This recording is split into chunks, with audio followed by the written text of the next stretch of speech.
गौरी कौवी अपने पति कालू कौवे के साथ कालू कौवे के घर पर रहा करती थी। कालू कौवा बहुत ही ज़्यादा बुरा कौवा था।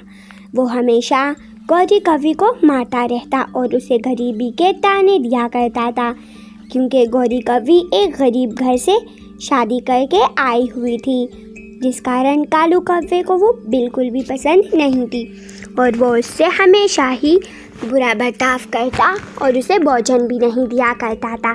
यहाँ तक कि वो अपना भोजन भी गौरी कौवी से ही मंगवाया करता था और ख़ुद दिन भर घर पर ही रहा करता था। गौरी कौवी कालू कौवे की बात मानती। वहीं दूसरी तरफ उनके पड़ोस में रानू चिड़िया अपने पति टुन्नू चिड़े के साथ रहा करती थी। टुन्नू चिड़ा बहुत अच्छा था। वो रानू चिड़िया का बहुत ही ज़्यादा ध्यान रखता था। उनकी कोई भी संतान न थी। कालू कौवे की तो फिर भी एक बेटा था, मगर कालू कौवे ने उसे मार दिया था। वहीं टुन्नू चिड़ा, जिसका कोई संतान न था, वो अपनी पत्नी रानू चिड़िया से बहुत ही ज़्यादा प्यार करता था। हमेशा उसे भोजन ला कर देता और उसका बहुत ही ज़्यादा ध्यान रखता था। रानू चिड़िया भी अपने पति टुन्नू चिड़े के साथ बहुत ही ज़्यादा खुश थी। ऐसे ही आज की रात, देख ले गौरी कौवी, तेरी माँ ने तो मुझे एक पंखा तक नहीं दिया। अगर तेरी माँ मुझे एक पंखा दे देती तो क्या हो जाता उसका। तुम तो गरीब हो और गरीब ही रहोगे हमेशा। मुझे एक पंखा तक नहीं दिया, अब इतनी गर्मी में सोना पड़ रहा है। अगर तेरी माँ मुझे एक पंखा दे देती तो आज आराम से सो पाता मैं। तुम्हारी माँ ने तो पंखा छोड़ो, मैंने एक इलेक्ट्रिक कार ही मांगी थी, वो भी नहीं दी मुझे। मैंने क्या ख्वाब देखे थे मेरी सासू माँ मुझे इलेक्ट्रिक कार लेकर देगी, उसने तो पंखा भी नहीं दिया। अब ऐसे ही कुछ दिन और बीत जाते हैं, जहाँ रानू चिड़िया अपनी ज़िंदगी में बहुत खुश थी। वहीं कालू कौवा और गौरी कौवी बहुत ही ज़्यादा लड़ते थे हमेशा। ऐसे ही आज जब गौरी कौवी रो रही थी, वहाँ पर रानू चिड़िया भी आ जाती है। रानू चिड़िया को सब पता था, इसीलिए वो गौरी कौवी को हमेशा दिलासा दिया करती थी। रानू चिड़िया और गौरी कौवी बहुत ही ज़्यादा पक्की सहेलियाँ थी। गौरी कौवी हमेशा हर बात रानू चिड़िया को बताती। गौरी बहन, क्या हुआ आज? फिर क्या हुआ? तुम तो आज फिर रो रही हो। मुझे बताओ, मुझे सब पता है। शायद तुम्हें फिर उस कालू कौवे ने कुछ कह दिया है ना। तुम मुझे बताओ, उसने फिर क्या कह दिया तुम्हें ऐसा, जिसकी वजह से तुम इतना रो रही हो? अब बस चुप कर जाओ, अब तो ये तुम्हारी ज़िंदगी बन गई है। तुम कालू कौवे को कोई जवाब नहीं देती, इसीलिए वो बहुत ही ज़्यादा बुरा हो गया है और आलसी भी हो गया है वो इतना, यहाँ तक कि वो तो अपना भोजन लेने भी खुद नहीं जाता, तुम्हें ही भेजता रहता है और आए दिन दूसरे जंगल घूमने के लिए चला जाता है। जब भी तुम मायके जाती हो, वो हमेशा दूसरे जंगल जाता है। ऐसे ही आज रानू चिड़िया की तबीयत ख़राब थी। टुन्नू चिड़ा उसके लिए बहुत सारे मीठे फल ला कर देता है। ये ले मेरी प्यारी रानू, तू ये मीठा फल खा ले। तुम्हारी तबीयत बहुत ख़राब है ना, मीठा फल खाएगी बिल्कुल ठीक हो जाएगी तू। और अब तुमने उड़ना भी नहीं है, तुम उड़ोगी नहीं तो जल्दी ठीक हो जाओगी तुम। ये मीठा फल जल्दी जल्दी खा लो, उसके बाद मैं तुम्हें बुलबुल चिड़िया के हॉस्पिटल ले जाऊंगा। वो तुम्हारी अच्छे से इलाज करेगी, वो बहुत अच्छी चिड़िया है। चलो जल्दी करो, अब ये भोजन खा लो, नहीं तो फिर क्या होगा। अब और वहीं दूसरी तरफ गौरी कौवी की तबीयत भी बहुत ज़्यादा ख़राब थी। तुम्हारी तो हर आए दिन तबीयत ख़राब हो जाती है, मुझे कुछ नहीं पता। बस तू आज मुझे भोजन ला कर देगी तो ला कर देगी, वो भी मुझे आज मीठा फल खाना है, कोई और फल नहीं, मीठा फल ही खाना है मुझे। फिर तुम जानो और तुम्हारा काम, बस मुझे तुम मीठा फल ला कर देना, नहीं तो मैं तुम्हारा वो हाल कर दूँगा जो कभी तुमने सोचा भी नहीं होगा।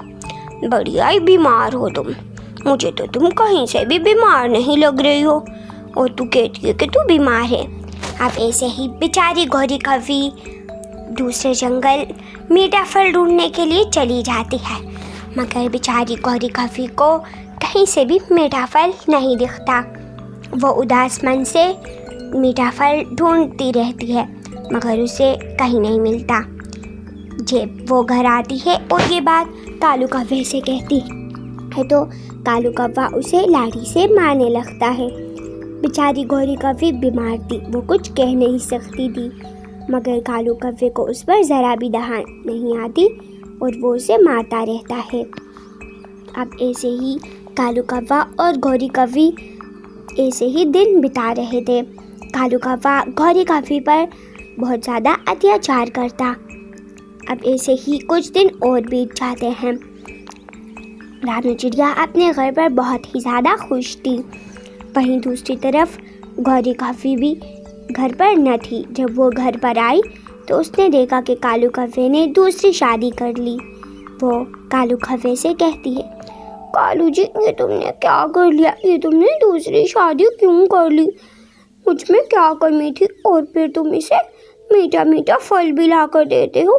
तुम तो मुझसे ही अपना भोजन लेकर आया करते थे ना। तुझे क्या हो गया है?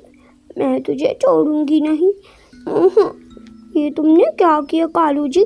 पहले तुमने मेरे छोटे बेटे जग्गू को नदी में फेंक दिया और अब ये तुम दूसरी शादी करके ले आए इस पिंकी को।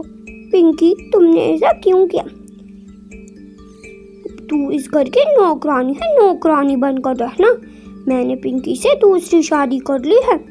बड़ी आई, तू इस घर की कोई मालकिन नहीं है। अब इस घर की मालकिन अब पिंकी है। पिंकी तू तो बस यहाँ की सिर्फ नौकरानी है, नौकरानी बनकर रहना। बड़ी आई पिंकी का मुकाबला करने। पिंकी मेरी दूसरी पत्नी है और मुझे तुम इतनी भी अच्छी नहीं लगती। पिंकी ने मुझे इलेक्ट्रिक कार भी दी है और उसके साथ साथ बैटरी से चलने वाला पंखा भी मुझे दिया है। अब मुझे गर्मी में नहीं सोना पड़ेगा। अब ऐसे ही कुछ दिन बीत जाते हैं। गौरी कव्वे अब बहुत ही ज़्यादा उदास रहने लगी थी।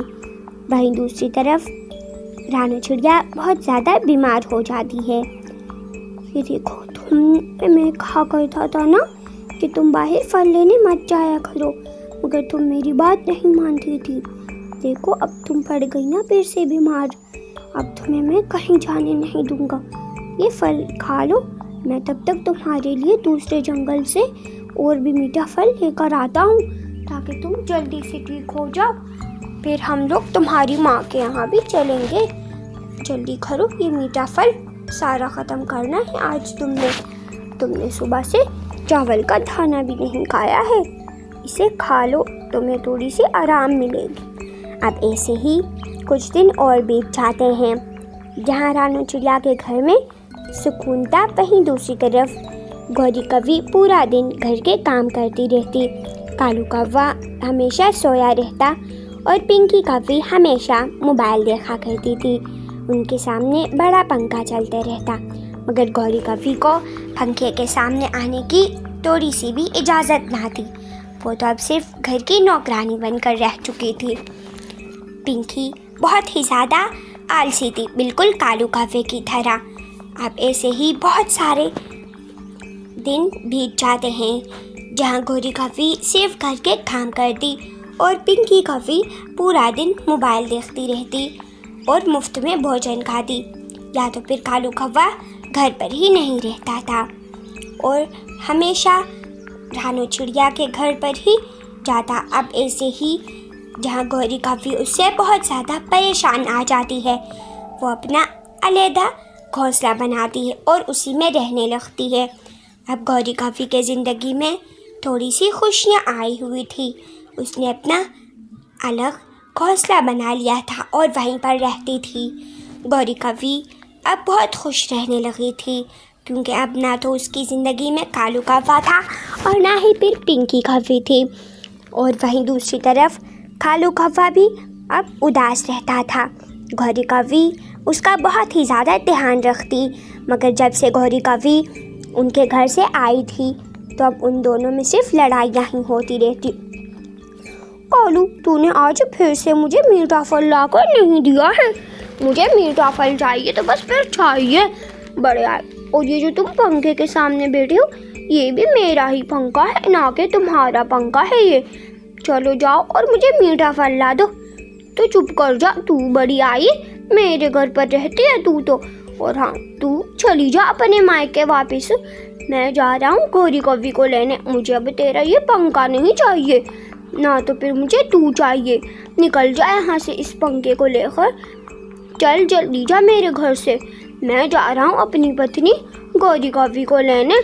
अब मैं तुम्हारे साथ और नहीं रहूँगा। गौरी कव्वी, मुझे माफ़ कर दो, मैंने तुम्हें बहुत गलत समझा। तुम बहुत अच्छी हो दिल की। तुम मेरे साथ मेरे घर वापस चल लो। मैं तुम्हारे बगैर नहीं रह सकता। प्लीज़ तुम मेरे साथ घर वापस चल लो। गौरी कव्वी कालू कव्वे को देखकर बहुत ही ज़्यादा खुश हो जाती है। कालू कव्वा गौरी कव्वी से कहता है, मुझे माफ़ कर दो।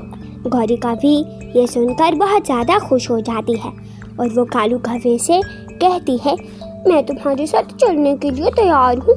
मैं तो चाहती थी कि तुम मुझे खुद लेने आओ। मैं बहुत खुश हूँ कि तुम्हें अपनी गलती का एहसास हो गया है। मैं तुम्हारे साथ घर चलने के लिए बिल्कुल तैयार हूँ। मैं बस अपना सामान लेती हूँ और फिर मैं तुम्हारे साथ तुम्हारे घर चलती हूँ।